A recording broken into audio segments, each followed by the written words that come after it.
All right, well, thank you for coming. Sorry for the exciting little challenges there. Apparently there's usually half an hour between these fun presentations, and I got 15 minutes, Windows 7, a Mac, and DVI. So apologies for that. Anyway, we're still working on Windows 7. It's going to be awesome soon, I'm sure, and it's actually working here. So anyway, this is the last session of Mix. I really appreciate you all coming out here to see me talk today about this. There's a casino downstairs if you haven't noticed, and we can all go down there afterwards, and we'll all be happy. Anyway, my name is Jeff Wilcox. I'm a software development engineer on the Silverlight Toolkit. And although it says Silverlight Toolkit, we actually build our products for Silverlight 2, Silverlight 3, and WPF. So I've had a little bit of experience in this space, and I just want to share that with you today. Right next door, actually, Sean Oster is a program manager for the toolkit, and he's talking about the toolkit, but Vegas security is kind of crazy, and they're going to stop you at the door, so stay.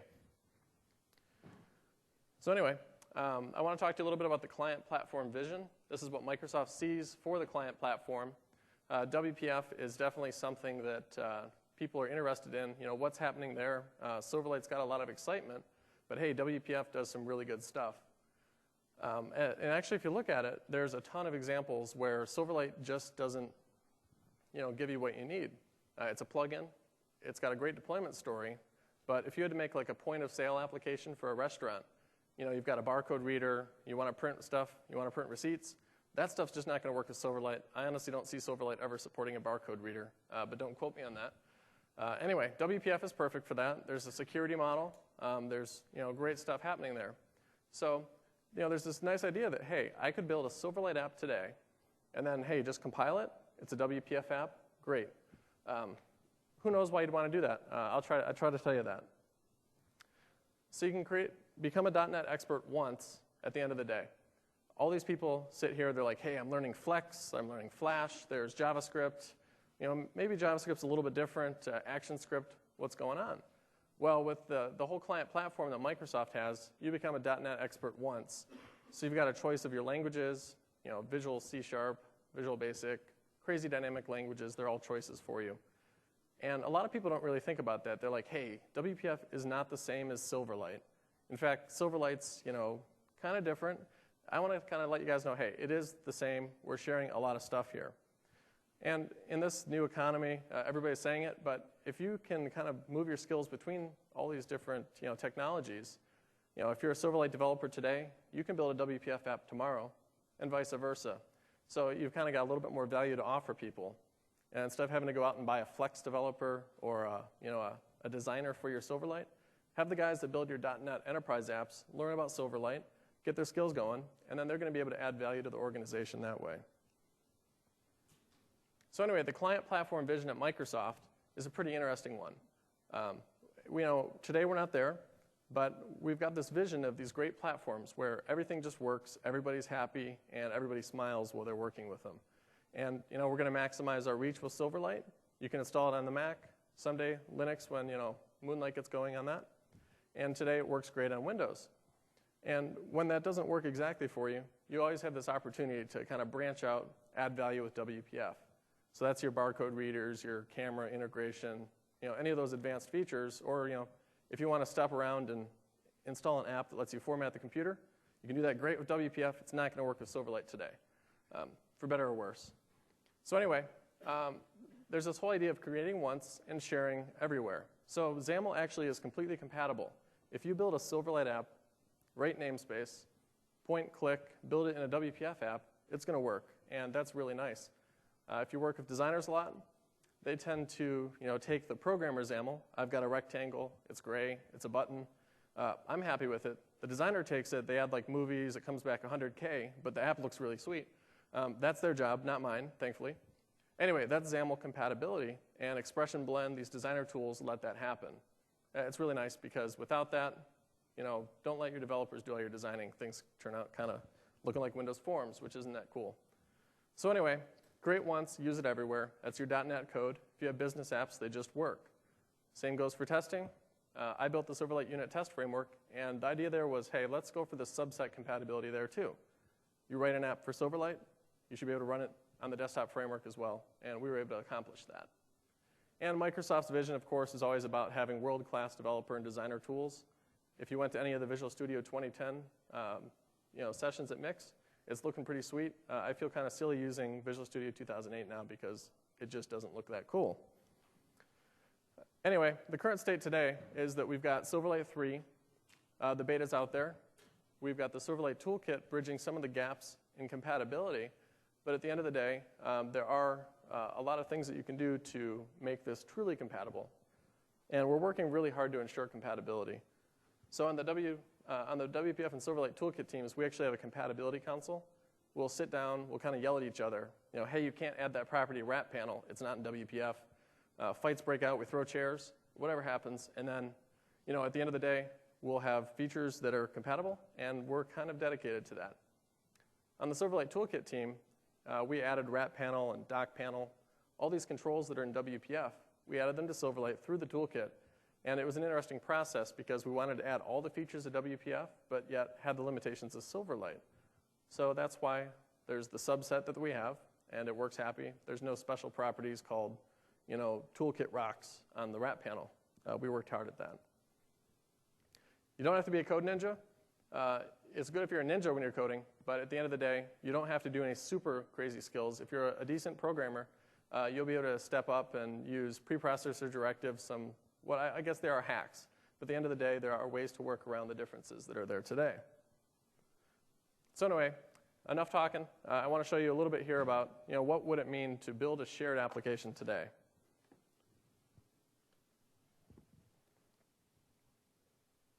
So what I have here is just a simple Silverlight solution. There's pretty much nothing in it, actually. I'd like to add some decent features. So if my project was to graph housing prices, I'd like to add some charting, maybe use a data grid. These are things that the Silverlight toolkit or Silverlight SDK, WPF toolkit have added for us. So anyway, the first thing I can do is come down here and add a chart. And this is something that ships with the Silverlight toolkit. I'll give it a title, housing prices. What is this? I want to graph cities, give it a name.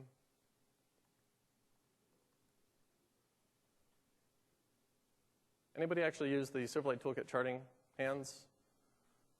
Okay, well, good thing I'm showing this then. You can all start using it. So if I drag in the axes, that's all it takes for a chart. So I'm effectively saying here, my x-axis is months, and then my y-axis is going to be this index number for house prices. And down here, I want to add a data grid. I'll give this guy a name. Auto-generate columns. And what's the last good property for this? I need to actually bind this. Okay, so this is a chart and a data grid. I'm going to kind of blindly run this, and probably something bad will happen.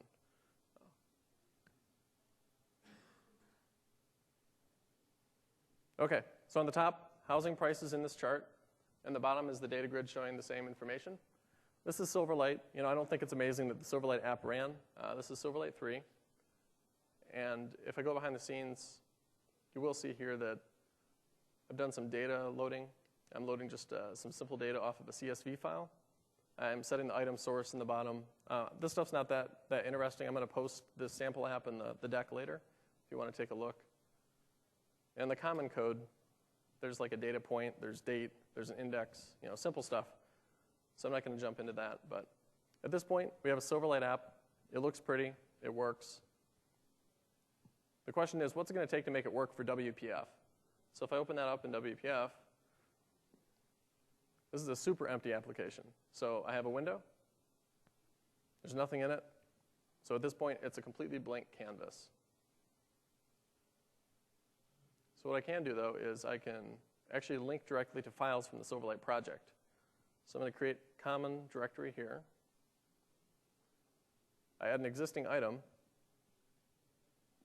Then I'm just going to go up one directory level into Silverlight. Common. And here's all 4 of these files that I'd like to reuse. It's C#, so it just works. click and hold here, and it's the Add as Link button. So at this point, it's the same exact source code I had before. The difference is if you change it in Silverlight, the change is reflected in WPF and vice versa. Then I need to add my main page back to the application. That works exactly the same way. So I want to find the XAML file, add main page, add as link. So here's the same exact file. It should just build. And it did. Just to show you in the references, I'm using the WPF toolkit here. I'm also using some controls from the WPF toolkit like the data grid and then the Silverlight toolkit's data visualization. I'm going to run this. Nothing happens. Anyone know why? Besides me being an idiot. OK. So if I open up Window, I just need to add that page that was the Silverlight page. Main page. Try running that again.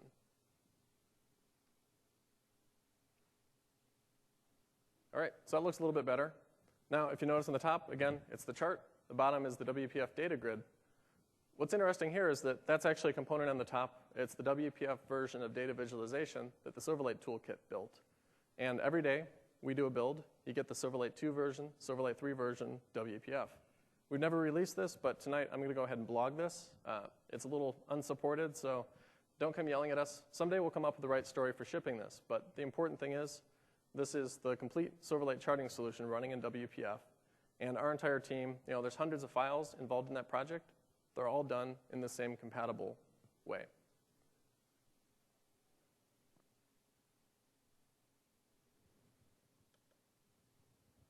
Any oohs and ahs, or is that boring? It just works, and you all expect that. All right, excellent. It's the last session. You gotta branch out a little bit. So hey, whatever just happened, it's the shared .NET platform. This is all .NET 3.5 SP1, but any .NET 2.0 code and newer is going to run just great in Silverlight and WPF. I used Visual Studio. That just works, and Expression Blend works as well. A lot of people don't know that it deals with links in the same way. Might as well prove it to y'all.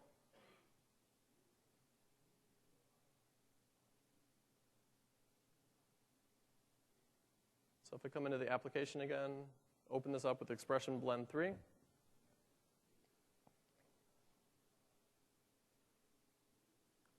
Here's the same exact application. So you can even have a design time experience for the same app.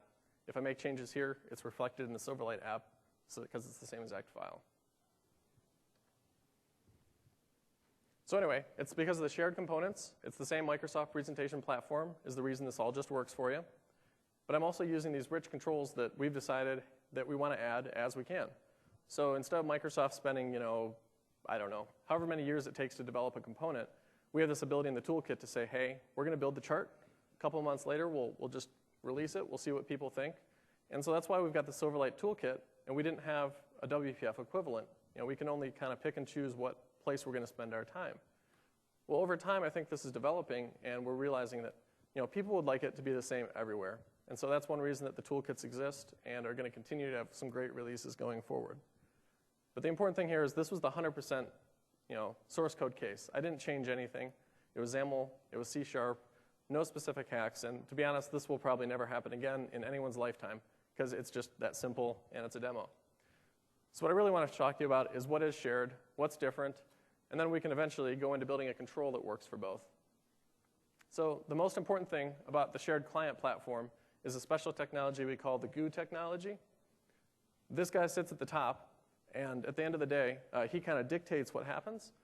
And I don't want to have like an org chart. Nobody cares about the Microsoft organization chart, but we're actually subset compatible there as well. So the WPF organization, it's the presentation platform team, and then the Silverlight team is a subset of that. So we've taken that into the code as well. I'm not, I guess, that funny, but in realistic cases, it's a shared .NET framework. They actually heard it and they laughed over there. So we try what we can. Anyway, the .NET framework, it's great. I don't think anyone here is probably a super non-believer in Microsoft. I think most people buy into the Microsoft platform being a great solution. And the non-believers, there's Moonlight, there's other projects, and I guess if you really have to, you can always, you could purchase Flex and do something in there. But, the shared .NET framework is just a whole lot better. There are a ton of .NET developers out there today, and it's a lot of people that you can pull from for their talent. So, of course, .NET, you guys all know it. It's got powerful runtime. It's got C#, Visual Basic, crazy languages if you're into it. And I think an important thing to call it is amazing communities. If I type in, how do I sort a collection in Silverlight? I'm probably going to get an answer on Stack Overflow, and that answer doesn't have to be Silverlight specific. It's .NET. It's like, this is an app I wrote 4 years ago. Here's where I sorted my list. That same code works in Silverlight. So I think that's super important that there's a lot of content out there on doing .NET development, and it all just applies. No worries there. Business objects, same exact way. You take your file from 4 years ago, you check it out of Subversion, and it just kind of works. If you really had to do something specific, like, hey, on WPF, I've got this SAP database I need to connect to and this huge stack for data, you can use some of the tricks I'll show you later to go ahead and abstract out those differences.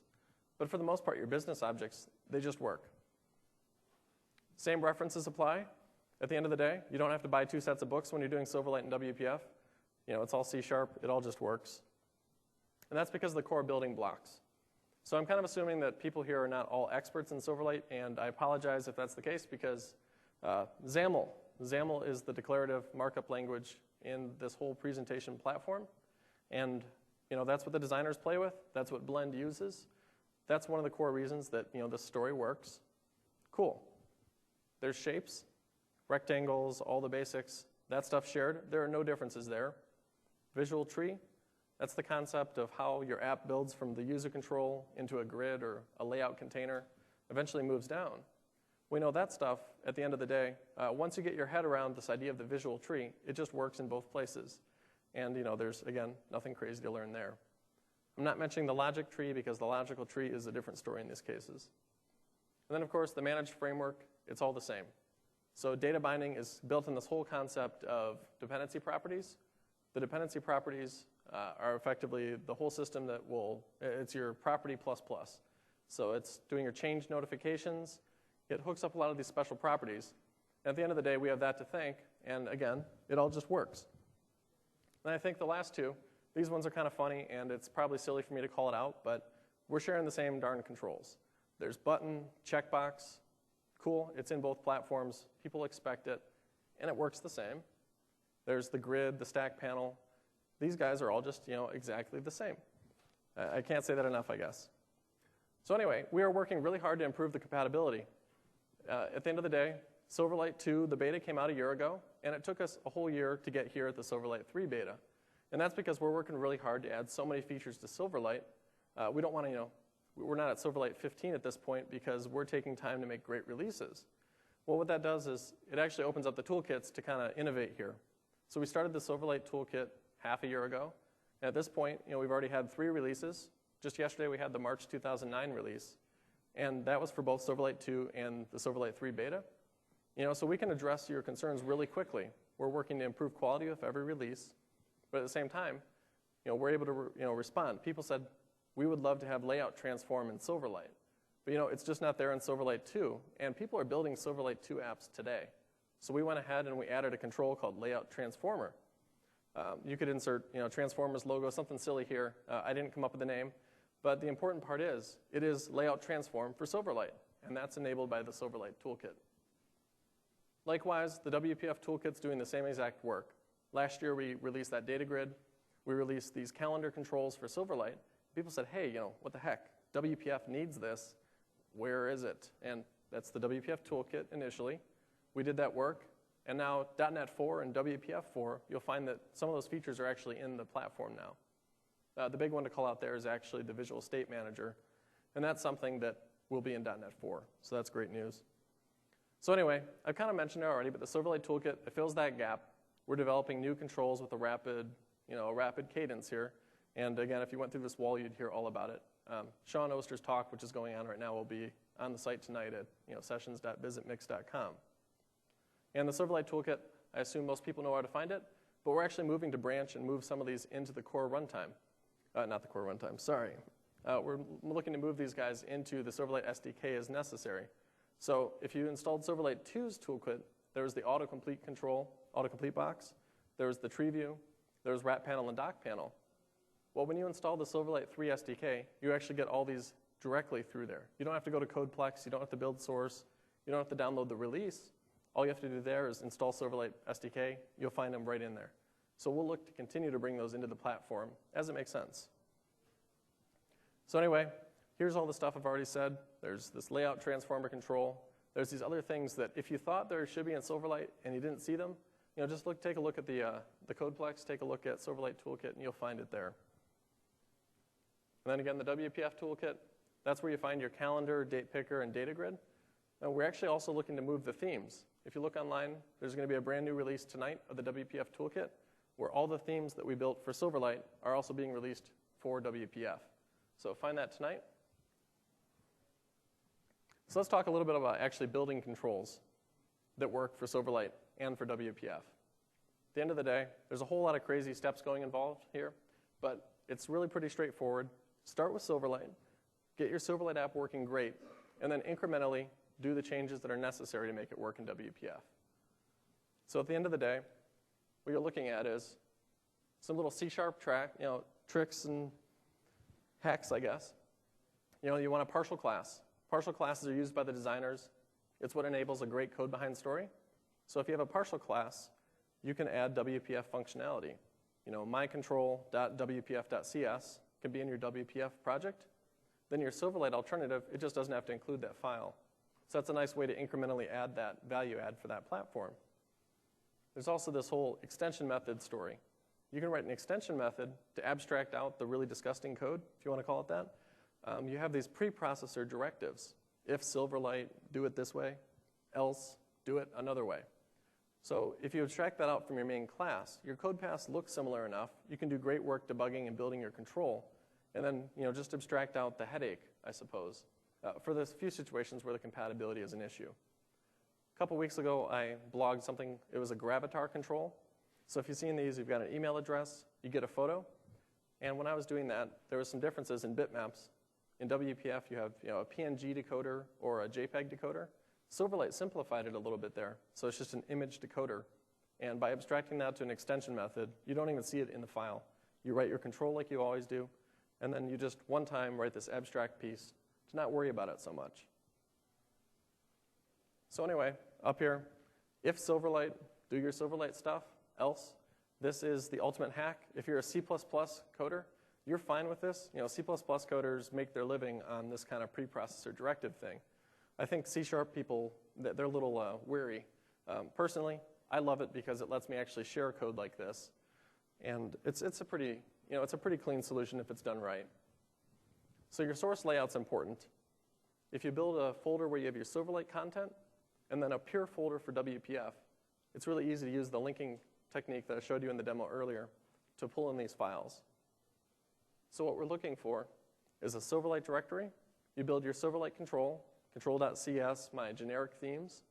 And then the pure directory, WPF, you can just link in those other files. So at the end of the day, your Silverlight directory is going to be a lot larger probably, because that's where you're doing your real work. The WPF project should just link in as many places as are possible. So real quick, I want to actually go over and set this up in a project. So what I have here is a starting point for building up all these different pieces in one solution. I've turned off the applications right now. But what I do have is a WPF control project and a Silverlight control project. What I want to build is a toolbar application. So it should be like a collection of buttons. You click on one button, and I want to fire a single event for that. Now, typically, some people will just make a stack panel, set the orientation to be horizontal, and then just throw a whole bunch of buttons in there. But then you have individual buttons to hook up to that click event, and that's not as easy as having that centralized place to get the events. So it's a simple control. It's easy enough that we should be able to build here without any worries. So I have a starting place here. It's just my sample control. I've filled it out with the boring stuff. There's been plenty of content this week on building controls. So I've set up some style type properties.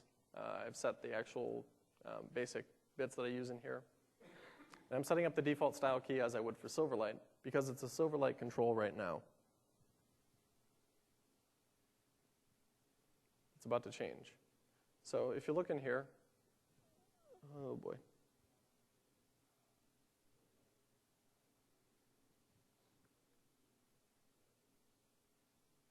This file's moved around.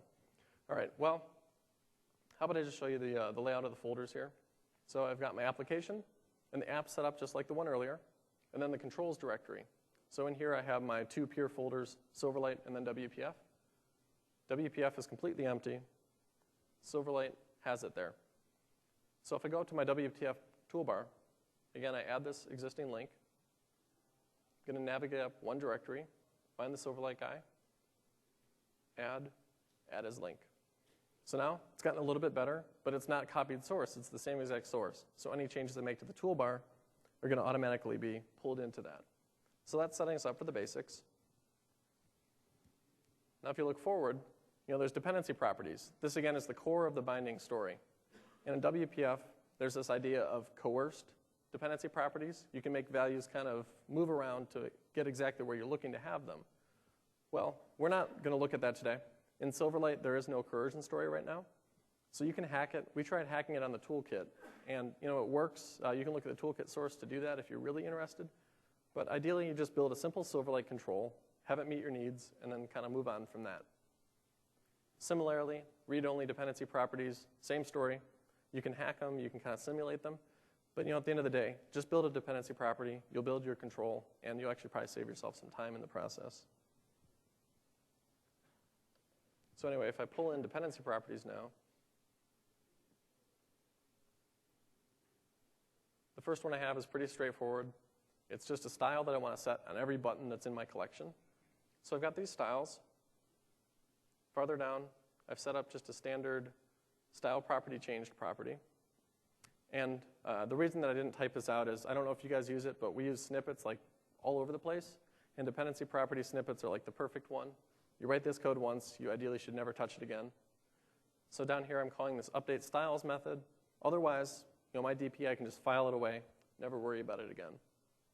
So I'm just going to collapse this and then pull in 2 identical styles. I'd like to have a slightly different style for my first button than my last button, just to kind of give it a little bit of visual flair.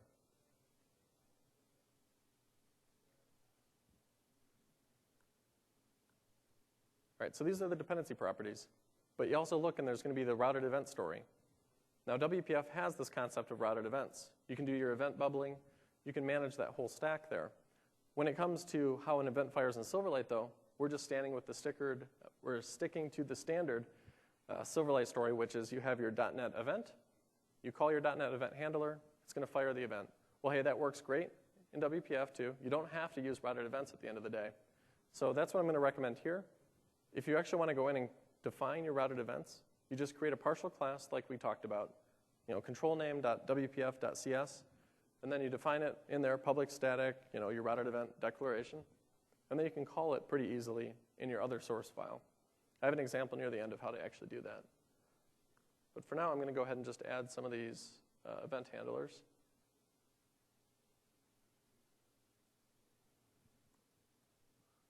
So here I should have my toolbar event args.cs.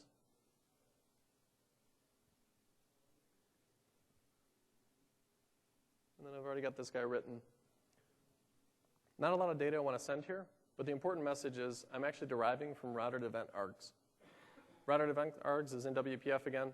Silverlight has the type, so you want to use the type. At the end of the day, this will allow you to actually go the routed event method if and when you have a reason to. And because of that, I also need to add a toolbar event handler. And that's because WPF doesn't exactly have the generic event handlers for these routed events.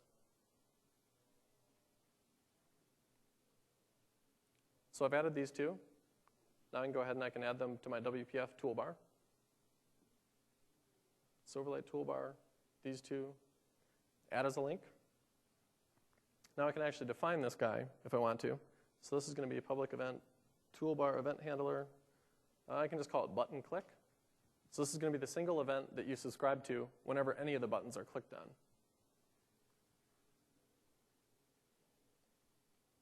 And I think farther down I've actually started some of this.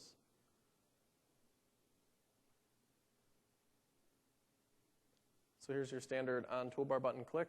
I'm going to hook this up to every button's click event to bubble it up to me effectively. And then I want to write this on button click method.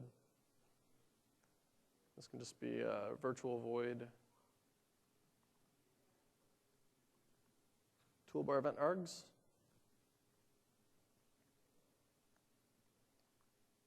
Let me just get this as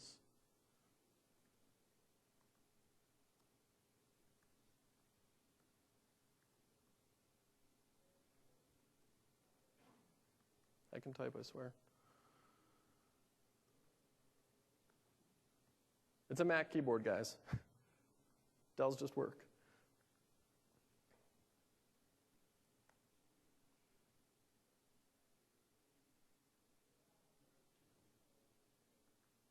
Oh, geez. Button click. How about that? Okay, so at this point, I have my event handler. I have the dependency properties. That's kind of the core of your control. And then I'm going to wire these up. If you look at the onApplyTemplate method, here it's going to hook up to each case with the buttons. It's going to hook up that click event. And then it's also going to set up kind of the behind-the-scenes observable collection story that I have. And again, this stuff, it's not that important to this. It's standard control stuff. So anyway, XAML is a super important part of this. You know, what is the XAML supposed to be? What shouldn't it be? When we first started on the Silverlight toolkit with this, we had the chart controls, and we had this 2006 namespace, which is the right way to go. If it has WinFX 2006, that's your WPF namespace. It's just going to work. It's all compatible. And, you know, Silverlight 1.0 had a slightly different namespace you could use, and if you use that, you're not going to have the compatibility story. So, you know, just a quick, easy one. Make sure you're using 2006 there. The default styles for your controls are also going to be an interesting part of this, because default style key is set differently in Silverlight and WPF. So if I come back to my project, I already have this theme created by a designer. If I come in here, again, it's XAML. We're not thinking about XAML so much because the beauty is it just works. But I'm defining my control here. And ideally, I'd like to have it work in WPF. So if I come to the constructor for toolbar, I need to go ahead and abstract this out. This is part of that kind of like how is the sausage made story. I'm totally okay typing this. If you guys aren't, sorry. So if Silverlight, default style key. Now for the WPF, I'd like to do a slightly different story. So I'm going to add a new code file. Just call it toolbar.wpf.cs. And this is where my partial class will go that adds the WPF specific code. This kind of keeps it out of the hair of the Silverlight project. It's just easy to work with. So here it's the static constructor for toolbar. You know, default style key, I'm overriding the metadata, and this sets it. WPF, people are used to doing this left and right. If you want to reuse your same file, you know, put this in the same code, just use the not Silverlight definition here. Again, it's kind of ugly, but you know, it works. So at this point, we're closer. We have a default style key, and we want to go about actually adding the control template with the default style key. So this is one of the funny things where the links don't exactly hook up. And so if you go ahead and you add your themes directory, or new folder 1, typically you'd add your generic.xaml file right here. But when it comes to WPF, actually, it's not going to pick that up. So I'm going to add my generic XAML link at the root level using the same method we've used. Into themes generic, add as a link. And then I need to add another file to the actual generic here. And this is a little bit of a hack, but you know, this lets your compatibility story work. So I add a resource dictionary called generic.xaml again. And then in here, I'm just going to use the whole merged resource dictionary idea to pull this into there. So here's my resource dictionary. Ooh.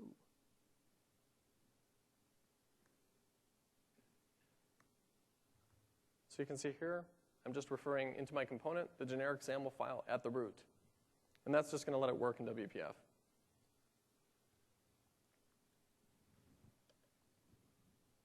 So now you've got your default styles, dependency properties, the routed events. At this point, we're almost where we need to be for control until you look at, oh, I had a slide on that. So default styles and templates for controls. We just did that. And here's a slide if you want to learn more about it. VSM is next, though. So when it comes to VSM, this is ideally the best way that you can go about actually adding your visual states. So you could have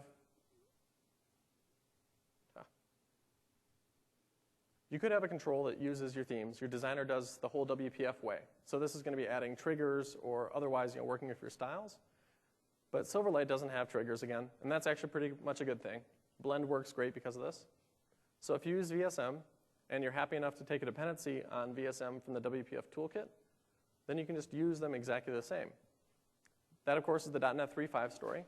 .NET 4, you'll find that VSM is available in the framework finally. So it gets even easier then. But I do have a dependency up here for the WPF toolkit. So that means I can go back into my toolbar, and I can add the visual state attributes that I need. So this is my template visual state properties. And Blend will use these to let you go through, and a designer can click on the states. They can style your control. For the most part, it's a pretty nice story. So here I'm defining the most boring properties possible. I have the normal property and the disabled property. They're pretty easy to demo, though. So down here, I want to actually add my update visual states method. And typically, you're going to want to have this be a single method. Some people will start calling in individual methods, visual state manager, go to state X, Y, or Z.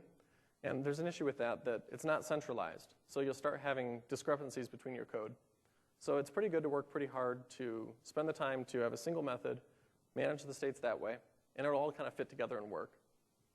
So here I literally check, is it enabled? If it's not, go to the state disabled, use transitions, it's an option. Then I'm actually calling this in another method up above. So this is the onIsEnabled change property. At the very bottom, it's just update visual state. I'd like to use transitions. So if the designer adds like a fade or something, that'll work that way. So that's all it really takes to add VSM. Again, you add the dependency to WPF toolkit. And at this point, your control is really the same. You can style it in WPF the same. And it's a pretty good story.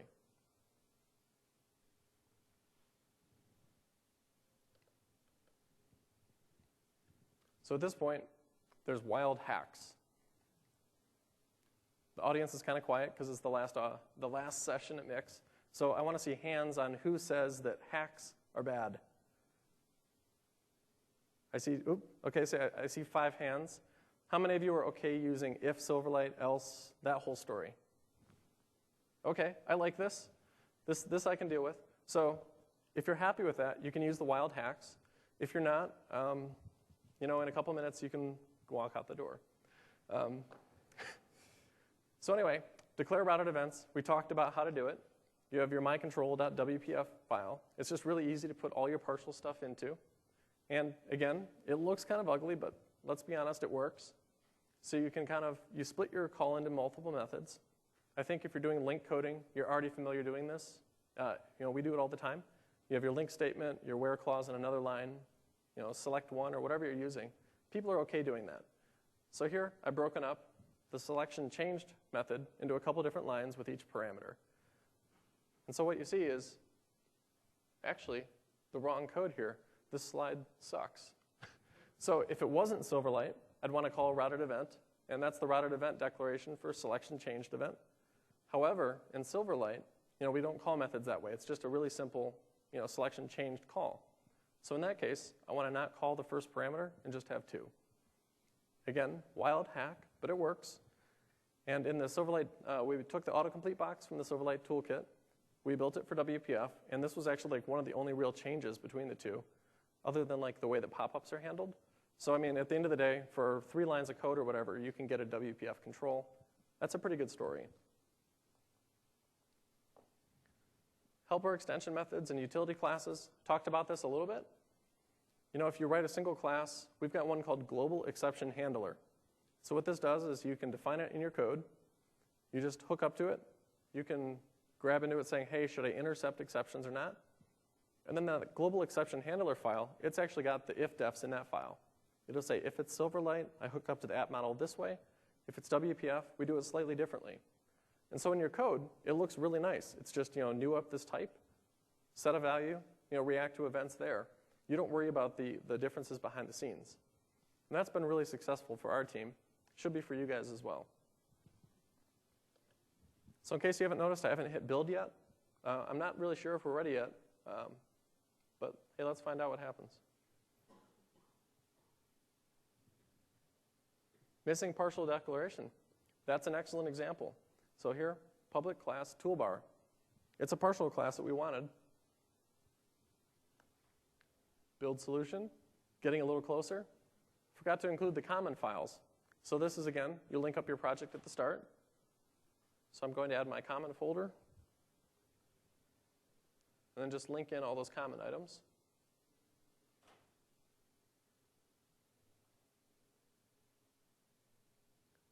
And if you want to see what the extensions are, I've just added some link here. Link's pretty sexy, so it's easy enough to add.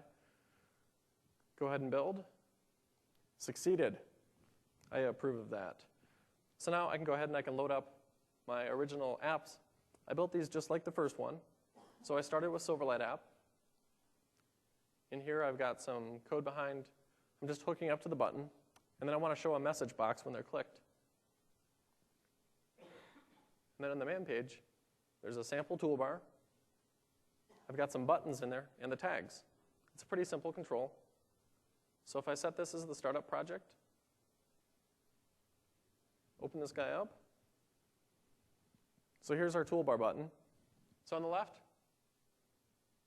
it's a slightly different style. This is that dependency property we set.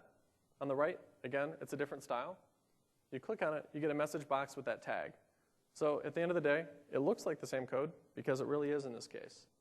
If I disable or enable this, you'll see that the visual states are changed. The toolbar reflects that.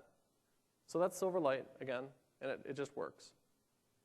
WPF project, you'll see the little icon here, which is the main page. It's linked exactly the same exact source code, in fact. So if I just go ahead and run the WPF app, well, here we have it. Let's see. So in this case, same control, same exact styles. It's the same styles that the designer would set, and it just works. So it sounds easy enough. It looks the same. The code's all hooked up the same. Maybe we can add it to the first application again. So I'm going to close this and go back to that WPF app. Well, let's go to the Silverlight app. That's a better place to start. All right, thank you. So all I need to do is add a project reference or an actual reference to the output DLLs. Just go ahead and find that directory. This is where the pressure's on at this point. Mix control. This is the Silverlight toolbar. Actually, I should just add one to the project.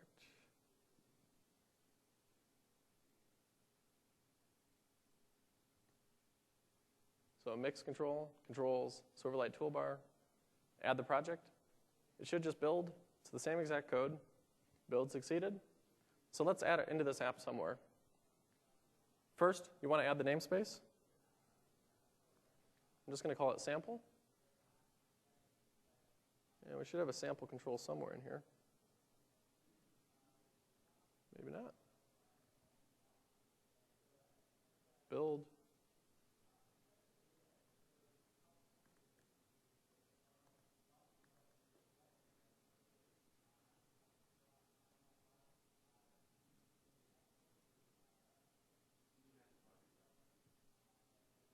Thank you. So I add my project reference, and I feel very smart. Sample equals build.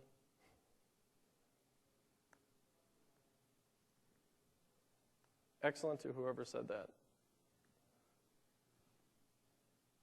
So now I can come down to the very bottom of this. Just going to add the control in there.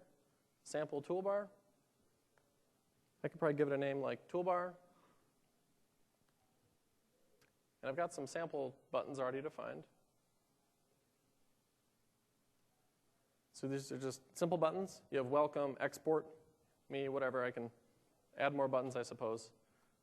Ideally, the control just takes care of styling them.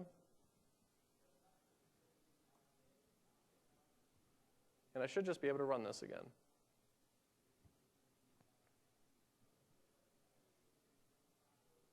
Looking good. Grid.row equals 2. Can add a row definition for that.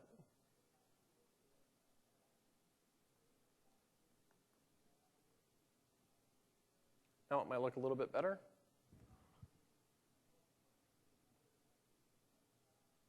All right, so this is the same exact app as before. You got the chart up top, data grid on the side, and down here's this control that we just built. The Silverlight story works, and it's all linked up. So ideally, it should just kind of work if I jump over to it into the WPF app. And thanks to the gentleman over here who gave me the tip, I'm going to actually add a project reference this time. So I can add in my WPF project.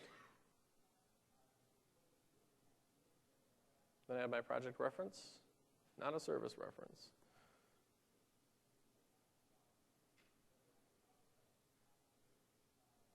Should be able to just build it. Hey, build succeeded, I'll take it. So now I run the WPF app. Here we go again. It's the WPF chart stuff from Silverlight. It's the data grid from the WPF toolkit. And this is that same control we just built. Click buttons, nothing really happens at this point.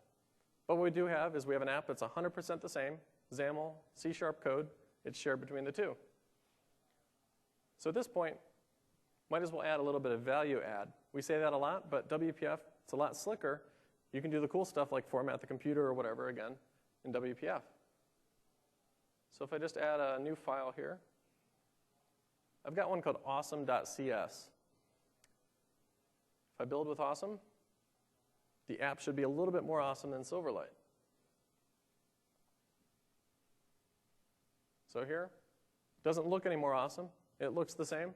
Silverlight chart, data grid. Let's hit export though. Here's Microsoft Excel. It opened right up, something you can't do in Silverlight. Here's the data that was in the data grid. Doesn't look that amazing, but that's something key that you just don't see today. And that's an experience that you can do with your Office integration or integrating to other services like that. I've also got a button called Me, and if I smile down here, it should just come up. That's, again, something that you're not going to see in Silverlight today, but it works great in WPF, and I can be a fool up here all I want. Anyway, that's an awesome example of something that you can do in WPF. You can hook up. It's a fully trusted app, so you can do that extra value add. And like I said at the beginning, that's where you've got barcode readers, receipt printers, scanners, any devices. It's an excellent story for WPF if your app has a great environment for that. You can just add that code. And the awesome thing here is my Silverlight app still works exactly the same. I just open Silverlight up. That spitting donut to death is kind of funny. So again, it's the same exact app. Silverlight, it works, but it's just not as cool as that WPF app is. So at the end of the day, there's a lot of options there for building something that works in both, but you can kind of improve it just a little bit on those other environments. That was the demo, putting it all together.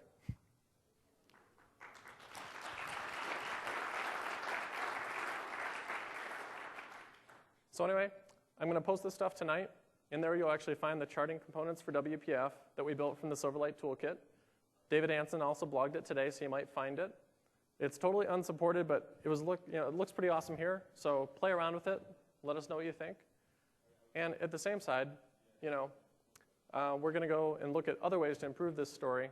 I think each release of the Silverlight toolkit, you'll see that it gets just a little bit better. And the same goes for the WPF toolkit as you see those components move into .NET 4.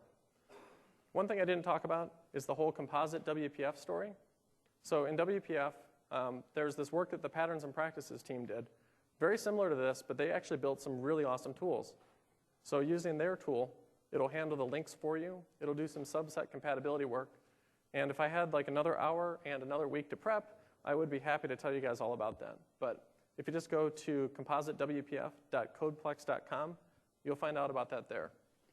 So anyway, make sure to fill out the session feedback.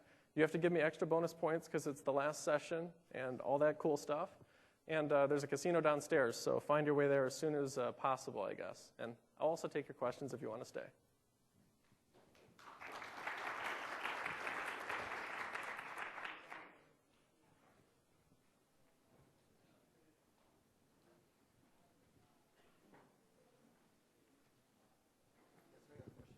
Okay.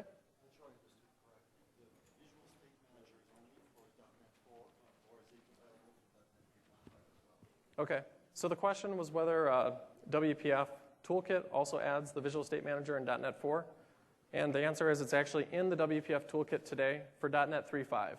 So if you install the WPF Toolkit, you'll get that. We're just going to look to improve it by adding it to WPF 4. And the other question was, did you say that triggers were not available in Silverlight? Yes, so the question is whether triggers are available in Silverlight. The answer is no. I think that's a great thing. Anybody that plays with triggers, they do really awesome stuff. But at the end of the day, VSM is an awesome story when you look at Blend. So I think that I'm okay with it personally. I don't know enough about where the platform's headed to give an answer on whether we'd ever add it. Oh, no, VSM's in both because it's a good story. Yep.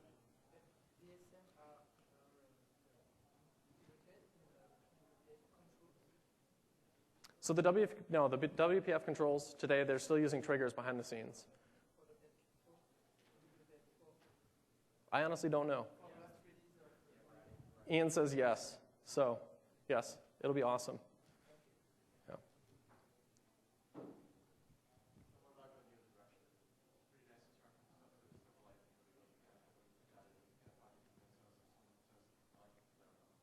Yep.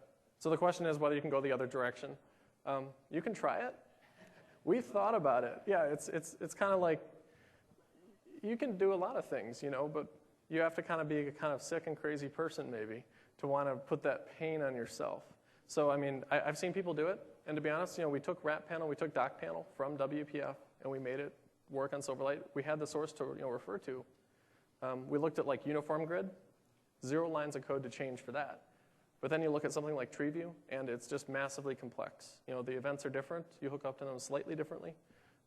There's this whole idea of like preview text events. There's just a billion extra things in WPF. That's what makes WPF awesome, but when you go to the other direction, it'll make you cry.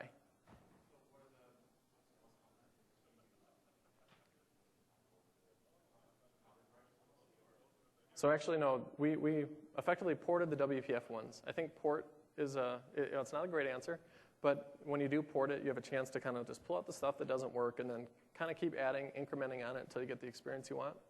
So if you install like the TreeView control in the Silverlight toolkit, we pulled out so much of the code. It really was a rewrite, but we were referring to the code when we did it. And that way, at least, it's a true Silverlight control. Funny enough, you can build it for WPF and it works. But we weren't able to just sit there and start if-defing code. It's massively complex in some situations. The story is not rewrites control. So the story, when you get into control, the story is much harder. Because in WPF, we bet on events, router events, we bet on triggers, we bet on a lot of other stuff. If you already wrote in WPF, you have user controls, your load are much easier. So, try it out. If you're going to start from scratch today, start on Silverlight. That makes sense.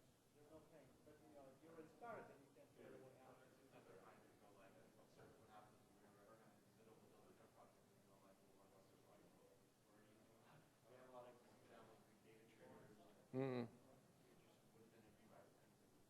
That's a tough story.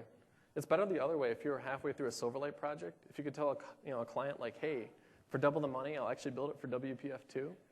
I think that would be a pretty sweet story. But yeah, it's not a perfect world, but it's pretty good. Yeah.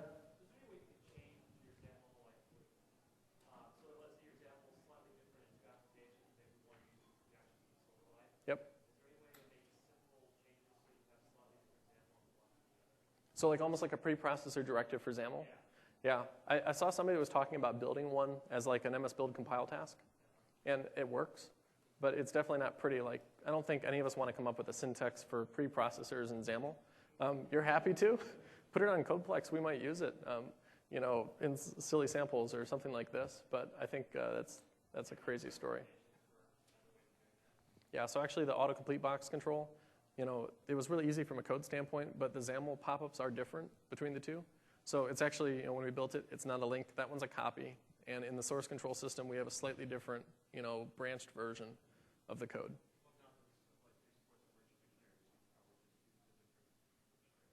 You can do that too, yeah.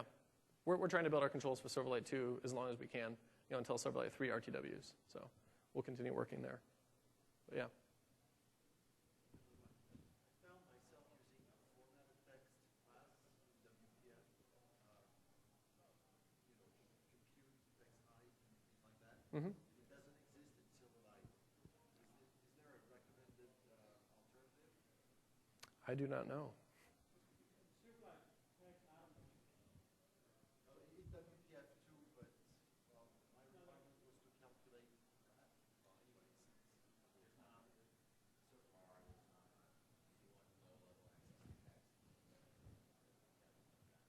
Well, anyway,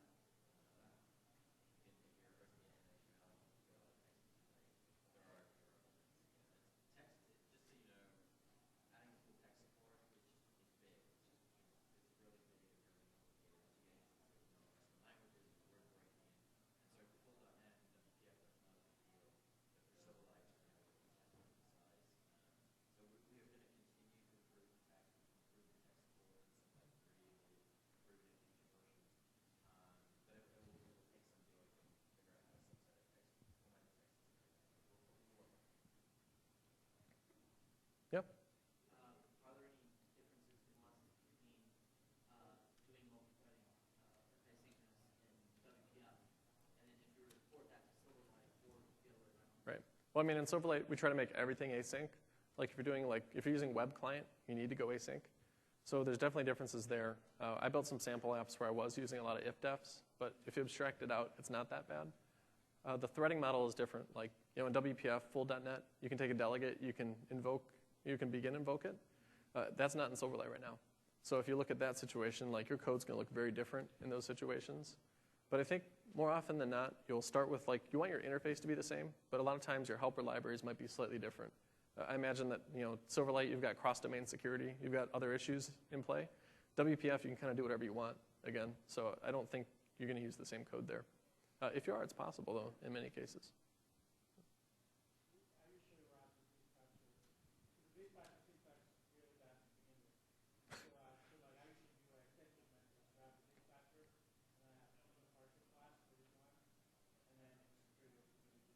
I really agree with Jaime on that.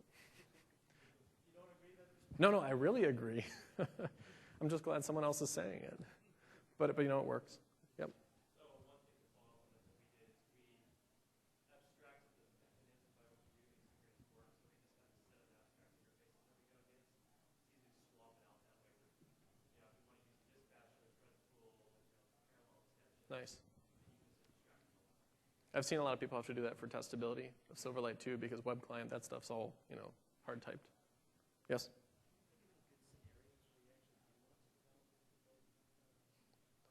Yeah.